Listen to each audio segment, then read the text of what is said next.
मांगे दाम पर बेच रहा था। बंगाल एसटीएफ को इस मामले में तब जाकर लीड मिली जब एक अपराधी की घटना में शामिल अपराधी पकड़ा गया। उसका कबूलनामा था कि वह महुदा से हथियार खरीदा था। उसी की निशानदेही छापेमारी कर इस अवैध फैक्ट्री का उद्भेदन हुआ और यह अवैध फैक्ट्री पकड़ में आई। अगर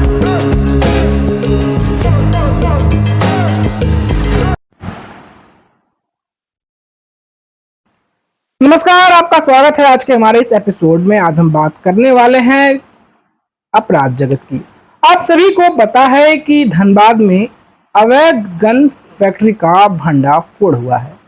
धनबाद जैसे क्षेत्र में जब हम सुनते हैं, धनबाद की बात करते हैं तो हर तरफ शांति ही शांति नजर आती है, मगर इस शांति के पीछे अपराध की एक खोखली कहानी भी नजर आती है। धनबाद और उसके आसपास के इलाकों में कुछ वर्षों से देख रहे हैं कि अपराध धीरे धीरे अपना पांव पसारता जा रहा है। इन आपराधिक गंतव्यों में हम बात करें, धनबाद और धनबाद के आसपास के लोगों भी लिप्त नजर आ रहे हैं। अब धनबाद में अवैध गन फैक्ट्री का पकड़ा जाना, आप सोच सकते हैं, एक बड़े वारदात की कहानी को की गवाही देता नजर आता है। जी हाँ, हम बात कर रहे हैं महुदा में पकड़े गए इलीगल गन फैक्ट्री का। धनबाद में ये अवैध गन फैक्ट्री पकड़ी गई है। इसका जो कर्ता धर्ता है, इसका जो संचालन करने वाले हैं, वो धनबाद ही नहीं बल्कि 3 प्रदेशों में इसके तार फैले थे। ये जाल हम बात करें पड़ोसी राज्य बिहार के मुंगेर से भी हैं। कहा जा रहा है, जो तफ्तीश हुई है, कहानियों में जो माजरा खुल कर आया है, उसमें बताया जा रहा है कि जो एक्सपर्ट थे, जो ये गन तैयार करते थे, वो बिहार के मुंगेर से आते थे।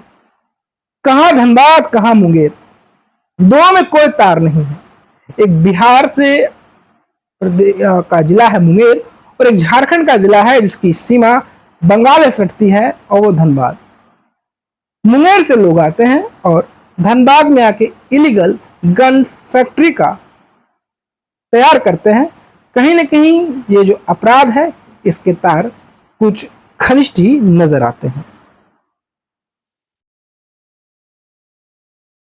कहते हैं कि पैसे कमाने का शौक, पैसे कमाने की ललक, और पैसे कमाने की इस ललक में अक्सर लोग अपराध की ओर अग्रसर हो जाते हैं।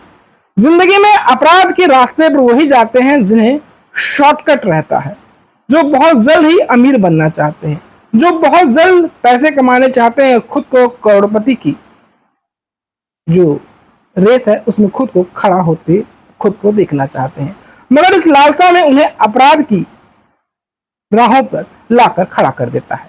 अपराध में आने के बाद वो कहीं के नहीं रहते हैं, ना इस ओर के रहते हैं, ना उस ओर के होते हैं। कहीं ना कहीं उनकी जिंदगी एक ऐसे दो राहों पर आकर समाप्त हो जाती है, जहां पर बनना भी चाहें वो बन नहीं पाते हैं और बिगड़ते जाते हैं। वो तो खुद भी बिगड़ते हैं, साथ साथ जो परिवार है वो भी बन नहीं पाता।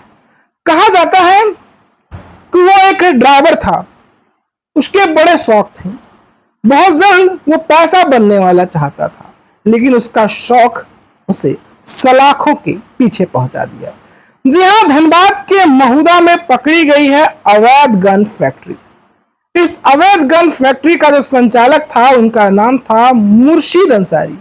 जी हाँ, ये मुर्शीद अंसारी ही हैं जो एक झटके में करोड़पति बनना चाहते थे। एक झटके में, एक शॉर्टकट में करोड़पति बनने की लालसा ने उनकी जो इमेज है उस पर धब्बा लगा दिया। वो सज्जन अपना नेटवर्क बंगाल से लेकर बिहार तक बढ़ाया और महुदा में अवैध हथियार फैक्ट्री शुरू कर ली। उनका लिंक मैंने पहले बताया ना, 3 राज्यों में फैला हुआ था। अब पुलिस उसके लिंक को खंगाल रही है। जिस जगह पर यह फैक्ट्री का संचालन हो रहा था, उस जगह पर पहले उसके पिताजी मवेशी रखते थे।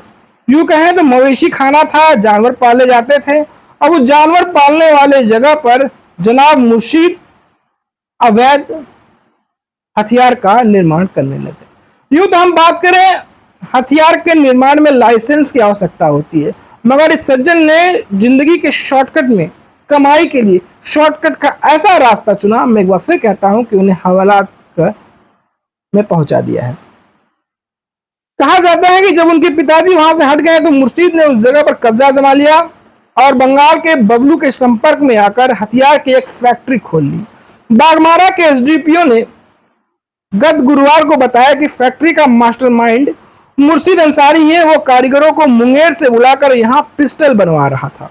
28/5/2025 को शाम में एसटीएफ कोलकाता, एटीएस रांची एवं धनबाद पुलिस के द्वारा संयुक्त रूप से ग्राम सिंगड़ा महुदा थाना क्षेत्र में जो है छापामारी की गई है। छापामारी के क्रम में जो है वहाँ एक मिनी गन फैक्ट्री का उद्भेदन किया गया है और वहाँ से काफ़ी मात्रा में जो है अर्धनिर्मित और निर्मित जो बना हुआ है वो पिस्टल बरामद किया गया है। साथ ही जो इक्विपमेंट्स पिस्टल बनाने में इस्तेमाल किए जा रहे थे उनकी भी भारी मात्रा में जब्ती हुई है और इसमें कुल जो है 5 लोगों की गिरफ्तारी हुई है, जिसमें से एक व्यक्ति जो मुर्शीद अंसारी है जो वहीं सिंगड़ा का रहने वाला है, उसी के घर पे ये कार्य किया जा रहा था और शेष जो 4 लोग हैं वो लोग मुंगेर जिला के रहने वाले हैं। और इसमें जो है हमारे जो धनबाद पुलिस और एटीएस रांची और एसटीएफ कोलकाता के द्वारा जो है बहुत अच्छी भूमिका निभाई गई। तो अभी तक प्राप्त जानकारी है उसके मुताबिक पिछले 4-5 दिनों से इनके द्वारा ये कार्य शुरू किया गया। वो अनुसंधान का विषय है, उसमें कुछ अपराध कर्मियों का वहाँ से लिंक था जिसके थ्रू हथियार वहाँ पूर्व में गया था, जिससे ये सारी चीज़ें सामने आई। इसके लिए हम लोग हर संभव प्रयास कर रहे हैं और निश्चित रूप से जब इन सब चीज़ों का उद्भेदन होता है, ऐसे लोग की गिरफ्तारी होती है तो अपराध में कमी आएगी, बढ़ावा नहीं है। तो मुर्शीद का कोई क्या अभी तक तो कोई इतिहास हमारे पास नहीं आया है, ठीक, हम लोग बाकी राज्यों में भी इसके जांच कर रहे हैं। 4 लोग क्या नाम थे? नाम मोहम्मद साबिर अंसारी, मोहम्मद मुस्तफ़ा उर्फ मुस्सू, मोहम्मद परवेज उर्फ रिंकू और मोहम्मद मिस्टर।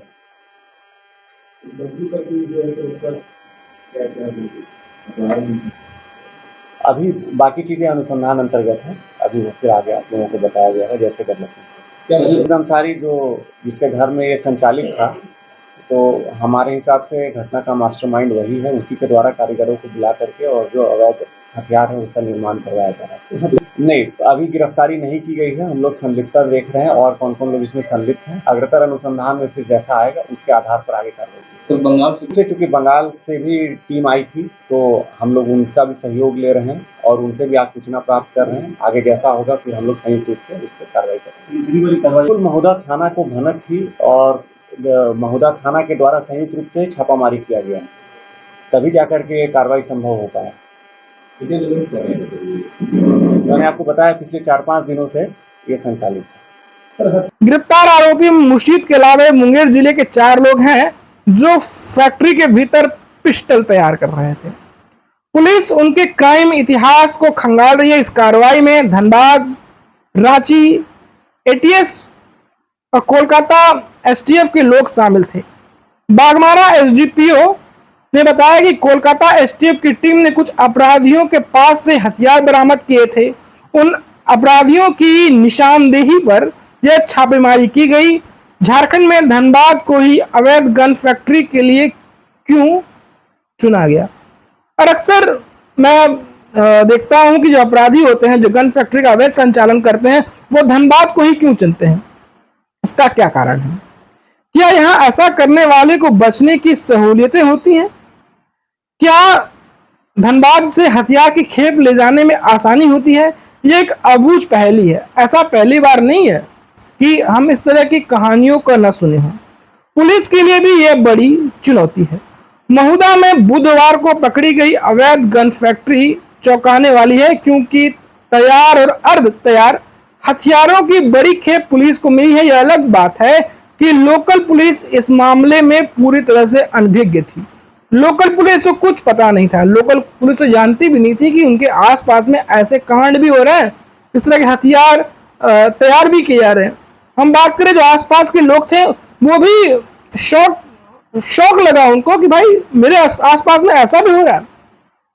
बंगाल एसटीएफ की लीड पर झारखंड एटीएस सक्रिय हुई, तब जाकर इस अवैध फैक्ट्री का पर्दाफाश हुआ। महुदा का मामला कोई पहला मामला नहीं है।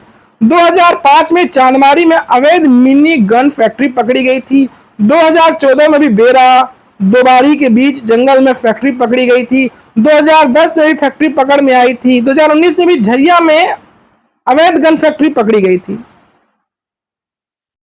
इसे पकड़ने के लिए तत्कालीन एसएसपी किशोर कौशल ने खुद छापेमारी की थी और 100 से अधिक पिस्टल बरामद की थी।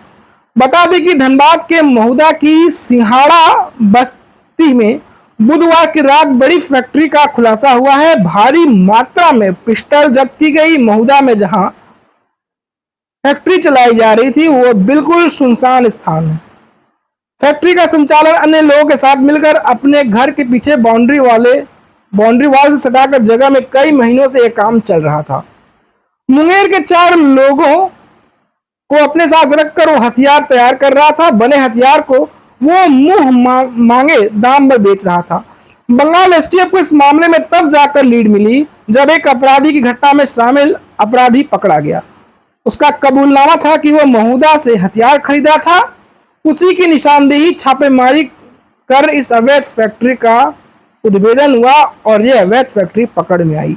अगर वो पकड़ा ना जाता तो इस मामले का उद्भेदन भी नहीं होता, ये मामले का खुलासा भी नहीं होता और धड़ल्ले से शांति से ये गन फैक्ट्री चलता रहता और सरकार के नाक के नीचे, पुलिस के नाक के नीचे, प्रशासन के नाक के नीचे ये अवैध गन का कारोबार धड़ल्ले से चलता रहता। किसी को कुछ पता भी नहीं होता, कोई हलचल भी नहीं होती और इस तरह से अपराधी या कहें अवैध गन चलता रहता और किसी को कानो कान खबर नहीं होती और कहीं पे अपराध होता तो शायद उस अपराध में इस गन फैक्ट्री का इस्तेमाल जरूर होता। तो ये पूरी कहानी, पुरानी कहानी का चरित्र और चित्रण है, मैंने आपको सुना दिया है। तो दोस्तों आपको हमारा विश्लेषण कैसा लगा, आपको हमारी बातें कैसे लगी, आप जरूर बताएं।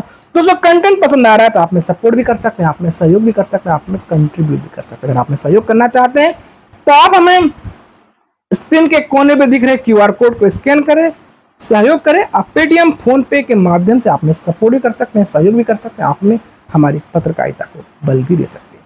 तो दोस्तों फिर हाजिर होंगे एक नई कहानी के साथ, नए एपिसोड के साथ, नई चर्चा के साथ और इस राष्ट्रवाद की एक नई कहानी के साथ। तब तक इजाजत दीजिए। नमस्कार, जय श्री राम, वंदे मातरम। फिर मिलते हैं किसी नई चर्चा के साथ, नए विश्लेषण के साथ। तब तक के लिए नमस्कार।